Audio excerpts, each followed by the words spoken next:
نحمده ونصلي على رسوله الكريم اما بعد فاعوذ بالله من الشيطان الرجيم بسم الله الرحمن الرحيم رب اشرح لي صدري ويسر لي امري واحلل عقدة من لساني يفقهوا قولي قالوا انہوں نے کہا فما جزاؤه تو کیا ہو جزا اس کی ان کنتم کاذبین اگر تم جھوٹے نکلے، اگر تم جھوٹے ہوئے تو کیا سزا ملنی چاہیے؟ یہاں جزا بمانا سزا ہے۔ قالو انہوں نے کہا جزاؤہ سزا اس کی من وجد فی رحلہ جس کے سامان میں وہ پایا گیا، وجدہ من وجد فی رحلہ جس کے سامان میں وہ پیالہ پایا گیا، فہو جزاؤ تو وہ خود اس کا بدلہ ہے، یعنی اس کو خود اسی کو رکھ لیا جائے، اس کو پکڑ لیا جائے، سمپلی یہ کہہ رہے تھے۔ یہ کس نے تجویز کیا؟ قافلے والوں نے۔ کذالک نجزی الظالمین ہم اسی طرح ظالموں کو سزا دیتے ہیں۔ ہم سے مراد یہاں کیا ہے؟ شریعت ابراہیمی کی پیروی کرنے والے، یعنی ہمارے ہاں چور کی سزا کیا ہے کہ جو چور ہو وہ 1 سال تک مالک کے ہاں غلام بن کے رہے۔ یہ قانون تھا شریعت ابراہیمی کا کہ ہم تو اسی کو پکڑ لیتے ہیں۔ اب یوسف علیہ السلام نے کیا کیا؟ فبدأ شروع کیا بأوعیتہم ان کے تھیلوں کے ساتھ، قبل پہلے، وعائی تھیلے کے، اخیہ اپنے بھائی کے۔ وعاء کی جمع ہے اوعیہ، ایسا برتن یا تھیلا جس میں کوئی چیز محفوظ رکھی جائے۔ کان کے لیے لفظ بھی استعمال ہوتا وعیہ، وعاء، وعاء برتن جس میں کوئی چیز محفوظ رکھی جا سکے۔ تو اس نے اپنے بھائی یعنی بنیامین سے پہلے دوسروں کے تھیلے کھولنے شروع کر دیے۔ کیوں؟ اس لیے کہ وہ ایک اور پیالہ جو اس میں رکھ چکے تھے، اب اتفاق ہوا کہ ایک دوسرا بھی گم تھا، ثم استخرجہا پھر اس کو نکال لیا، من وعاء اخیہ اپنے بھائی کے تھیلے سے۔ کذالک کدنا لیوسف اس طرح ہم نے تدبیر کی یوسف علیہ السلام کے لیے۔ کدنا ہے ہم نے تدبیر کی، یہ یوسف علیہ السلام کی چال نہیں تھی، یہ اللہ نے ایسے اسباب پیدا کر دیے تھے۔ یعنی اس واقعے میں حضرت یوسف علیہ السلام کی نیت شامل نہیں تھی کہ وہ بھائی کو اس طرح چور کہلوا کے پکڑوائیں۔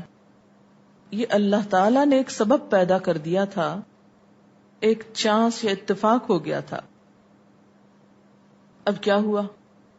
نتیجہ یہ نکلا کہ بنیامین کو ان کے بھائیوں کے فیصلے کے مطابق بادشاہ وقت کے حوالے کر دیا گیا، یعنی یوسف علیہ السلام کے۔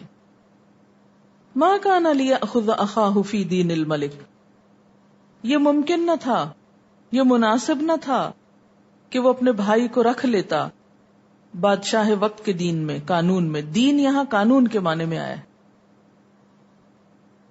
مصر کے مروجہ قانون میں کیا تھا کہ چور کی سزا کیا ہے کہ اس کو مارا جائے اور مسروقہ چیز کی قیمت اس سے وصول کی جائے۔ تو فیصلہ کس کے قانون کے مطابق ہوا؟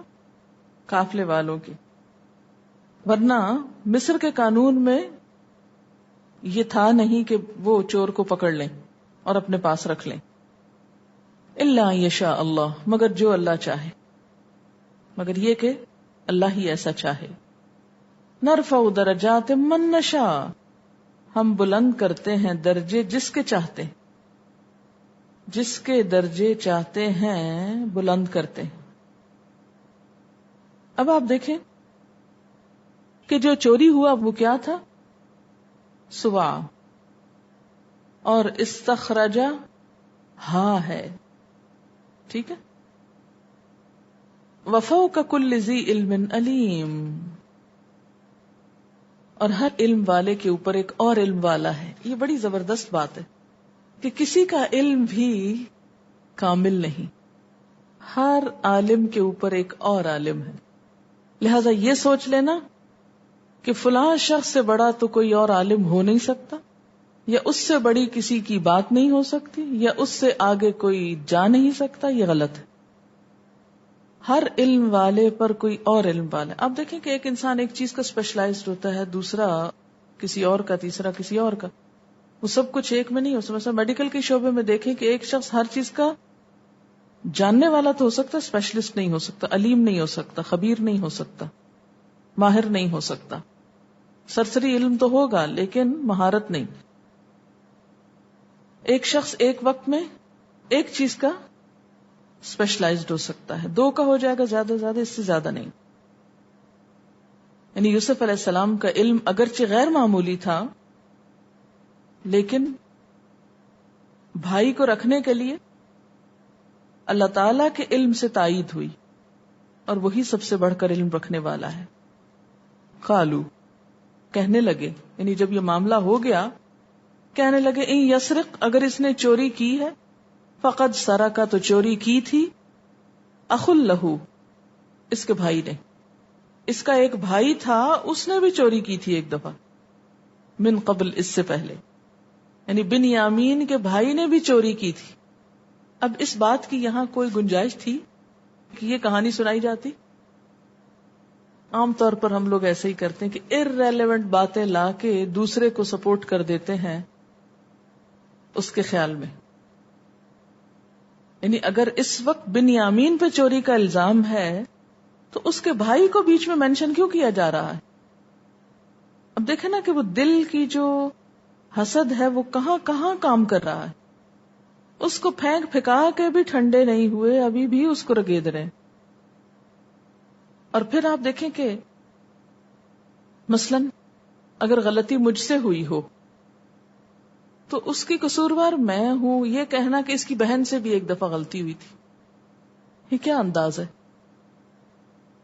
یعنی ایک غلطی پر پورے خاندان کو پکڑ لینا چاہیے.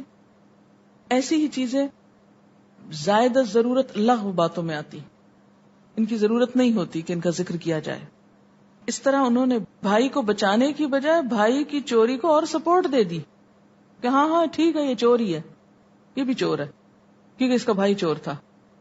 اس کا لاجیکلی دیکھیں کہ فلاں شخص چور ہے کیونکہ اس کا بھائی بھی چور تھا، تو اس بات کی کیا حقیقت ہے؟ آپ عالم ہیں کیونکہ آپ کا بھائی عالم تھا، آپ بی ایس سی کیے ہوئے کیونکہ آپ کے بھائی نے بھی بی ایس سی کی ہوئی ہے. ارریلیونٹ بات. لیکن اس سے محض ایک سپورٹ دی کس کو؟ مخالفوں کو. روایات میں آتا ہے کہ یوسف علیہ السلام نے بچپن میں ایک دفعہ اپنی نانی کے گھر میں ایک بت دیکھا، وہ چپکے سے اٹھا لائے باہر اور توڑ دیا، جیسے ابراہیم علیہ السلام نے پیچھے سے توڑ دیے تھے بت. اب یہ بات تو ان کے حق میں جاتی تھی، لیکن چوری میں اور اس واقعے کی ظاہری مشابہت ایک ہونے کی وجہ سے انہوں نے ان کو چور قرار دے دیا. بہرحال عموماً ہم یہ دیکھے بغیر کہ کون سی بات کس کے حق میں جاتی ہے اور کس کے خلاف، محض بولتے چلے جاتے ہیں کہ بولنے کا ایک آلہ ہمارے پاس ہے. کہنے لگے دل میں، کون؟ قال یوسف علیہ السلام، انتم شر مکانا، بڑے برے لوگ ہو، بدترین مرتبے پر ہو، میرے منہ پہ مجھ پہ الزام لگا رہے، میرے سامنے مجھ کو برا بھلا کہہ رہے. واللہ اعلم بما تصفون، اور اللہ کو سب پتا ہے جو باتیں تم بنا رہے ہو. کیا ہم میں سے کوئی ہوتا تو یہاں چپ رہتا؟ ہم اسی وقت پھٹ پڑتے، میں اور یوسف کب کی تھی چوری.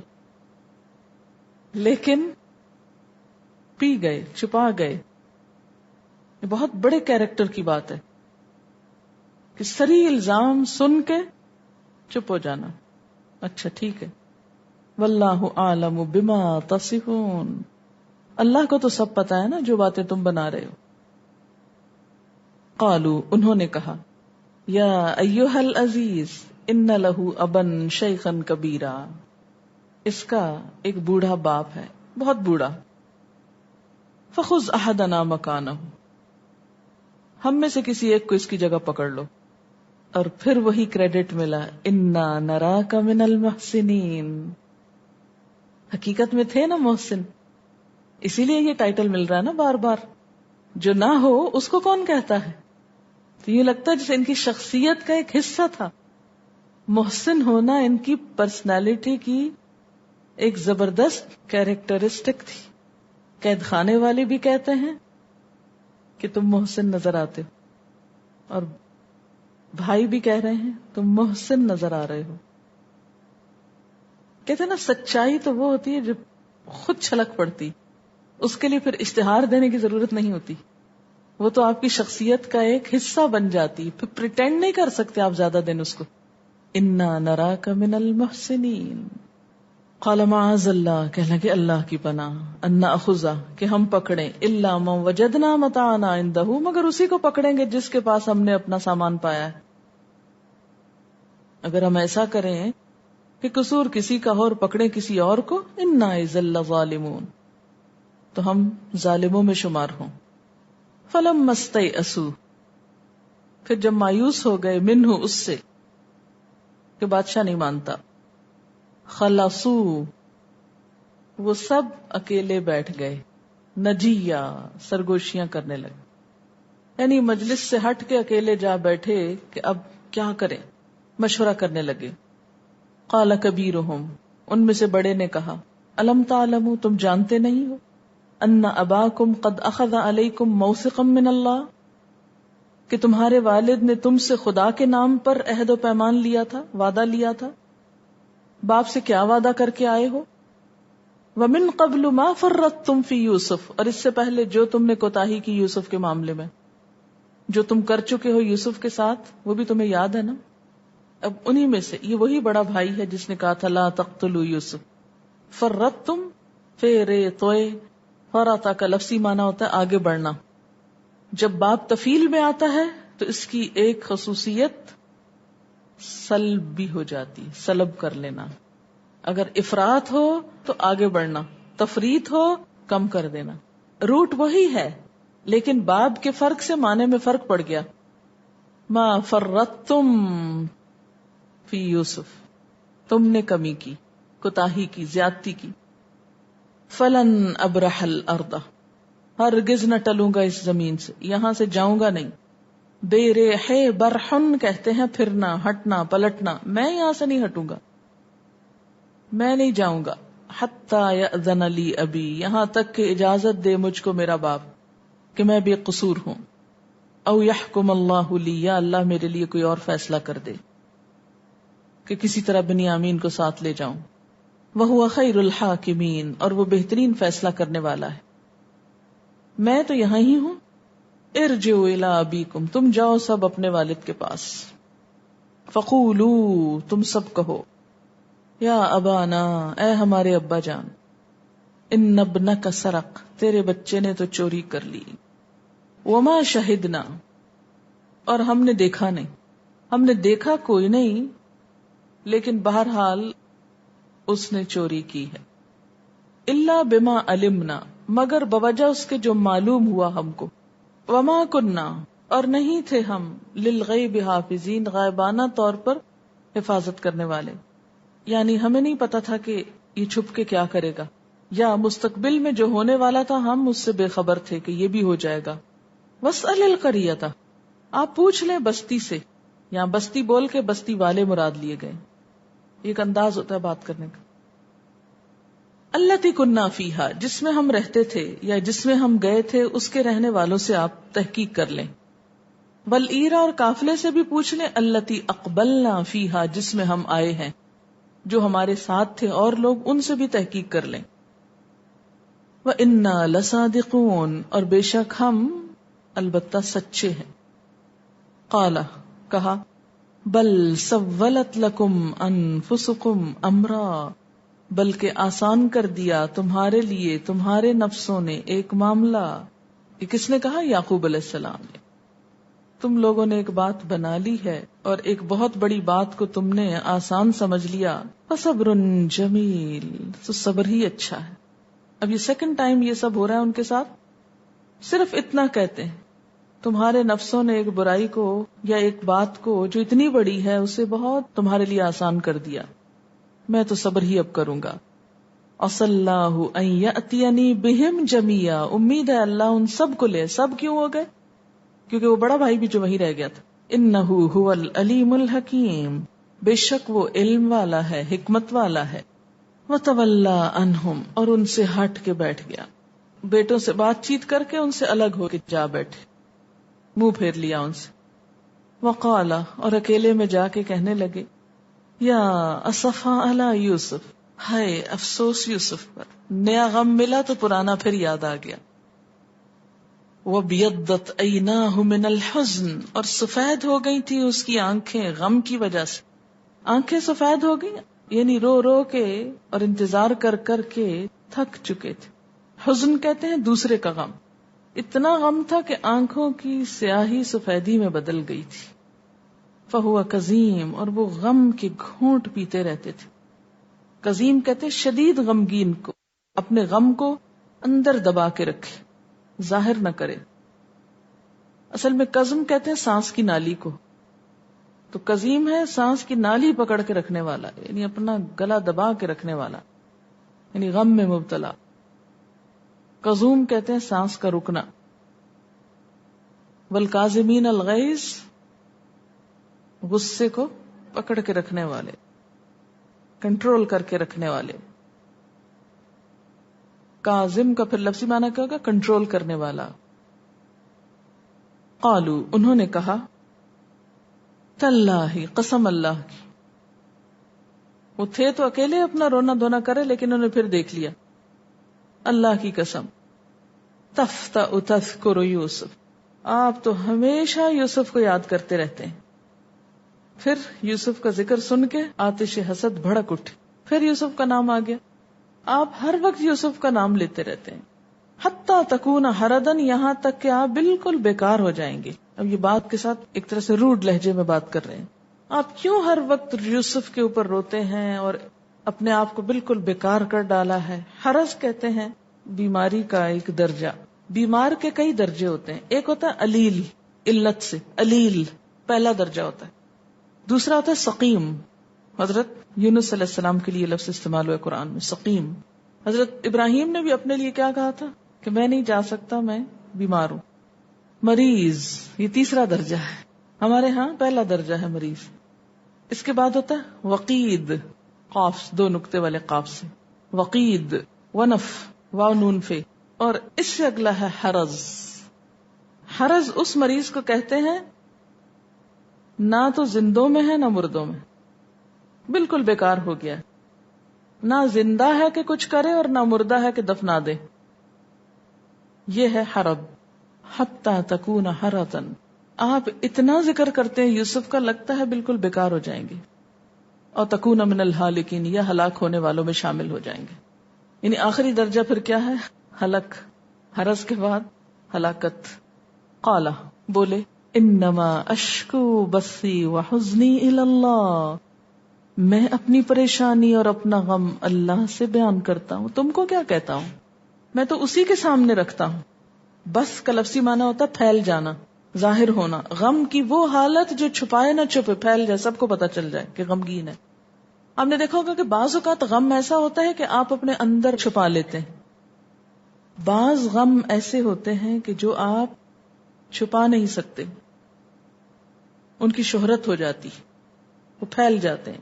ایسے غم کو بس کہتے ہیں. بثی وحزنی. غم کے لیے بھی کئی لفظ ہیں، ہمی وغمی وحزنی وبثی. انما اشکو بثی وحزنی الی اللہ، میں اس کی شکایت بس اللہ سے کرتا ہوں. ایسا کیوں کہا؟ اللہ سے کیوں شکایت؟ کہ وہی اس کا کوئی حل بتائے مجھ کو. کتنا خوبصورت انداز ہے کہ اپنے غم کی داستان کسی انسان کو سنانے کی بجائے اللہ کو سناتا ہوں. ایسا کیوں کرتے تھے وہ؟ اس لیے کہ آپ دیکھیں گے کہ جب آپ اپنا غم یا دکھ کسی انسان کو بتاتے ہیں، اس کے بعد آپ کا ضمیر ملامت کرنے لگتا ہے، اچھا کیوں بتایا، کیا ضرورت تھی اس کو بتانے کی.